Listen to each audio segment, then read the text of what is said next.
Bom dia, amados irmãos e irmãs. Hoje é quarta-feira, dia 6 de dezembro. Estamos na primeira semana do Advento, nesse tempo de espera, de esperança, de preparação para o Natal de nosso Senhor Jesus Cristo.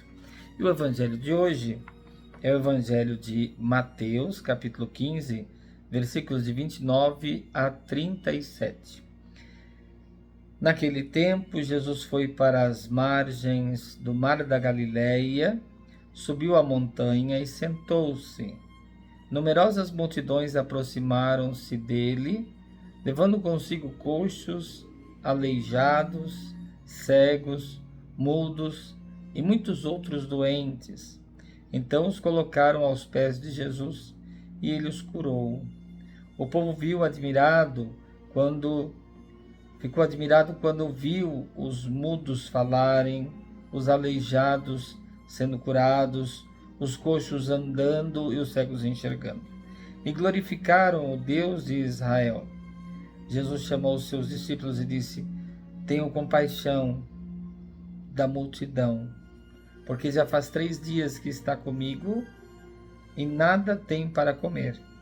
Não quero mandá-los embora com fome, para que não desmaiem pelo caminho. Os discípulos disseram: Onde vamos buscar neste deserto tantos pães para saciar tão grande multidão? Jesus perguntou: Quantos pães tendes? Eles responderam: 7 e alguns peixinhos. E Jesus mandou que a multidão se sentasse pelo chão. Depois pegou os 7 pães e os peixes, deu graças, partiu-os e os dava aos discípulos, e os discípulos às multidões. Todos comeram e ficaram satisfeitos, e encheram 7 cestos com os pedaços que sobraram. Palavra da salvação. Glória a vós, Senhor. Amados irmãos e irmãs, nós temos aqui nesse evangelho 2 pontos importantes. Primeiro, quem se aproxima de Jesus? São os pobres, são os marginalizados, os coxos, os cegos, aqueles que são realmente marginalizados e são até considerados pecadores pelos líderes religiosos da sua época, porque acreditavam que ele era cego porque foi pecado ou de um antepassado, ou ele era pecador. Assim como os leprosos. Então, eles eram pessoas marginalizadas. Então, esses marginalizados, esses que não têm voz nem vez, esses que não têm esperança, tiveram esperança em Cristo, acreditaram no poder de Jesus para que eles fossem curados, para que eles fossem purificados, para que eles fossem libertos de tudo aquilo que os oprimia. E Jesus realizou. Os pobres, aqueles que são pobres existenciais, como diz o Santo Padre, aqueles que vivem também nas periferias existenciais. Então esses são os que mais precisam. E Jesus, ele atende. E aí nós vemos a outra parte, que é substancialmente importante, porque nos mostra o nosso compromisso e o compromisso dos cristãos, o compromisso dos discípulos, dos apóstolos e todos nós. A partilha. O milagre da partilha. Quando há partilha, sobra. Quando não há partilha, não sobra. Ou seja, alguém tira o que é do outro.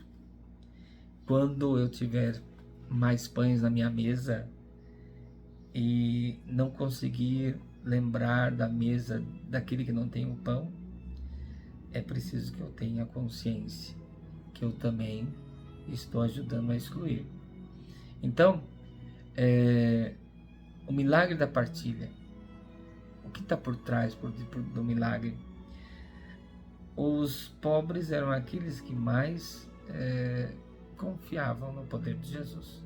Os ricos não confiavam porque eles confiavam nos bens, eles confiavam no poder que eles tinham. Agora os pobres não, eles só tinham essa confiança. Então eles viam Jesus como um verdadeiro Salvador, não um milagreiro, como alguns também o viam. Mas o milagre maior que está por detrás é o milagre da partilha. Quando há partilha, há a perfeição da comunhão fraterna. E a perfeição, por isso o número 7, que é o número da perfeição. Quando você partilha, aí certamente é a perfeição que Deus espera de nós. O milagre da partilha. Pão em todas as mesas, principalmente naqueles que não têm nada, principalmente naqueles que são marginalizados, aqueles que não são contados. Esses são os preferidos de Jesus. Pensemos nisso e que a gente olhe com misericórdia, com compaixão, como o olhar de Jesus, para todo aquele que sofre. Louvado seja nosso Senhor Jesus Cristo, para sempre seja louvado. O Senhor esteja convosco, Ele está no meio de nós. Que a bênção de Deus Todo-Poderoso, Pai, Filho e Espírito Santo, desça sobre vós e permaneça para sempre. Abençoado dia para todos vocês.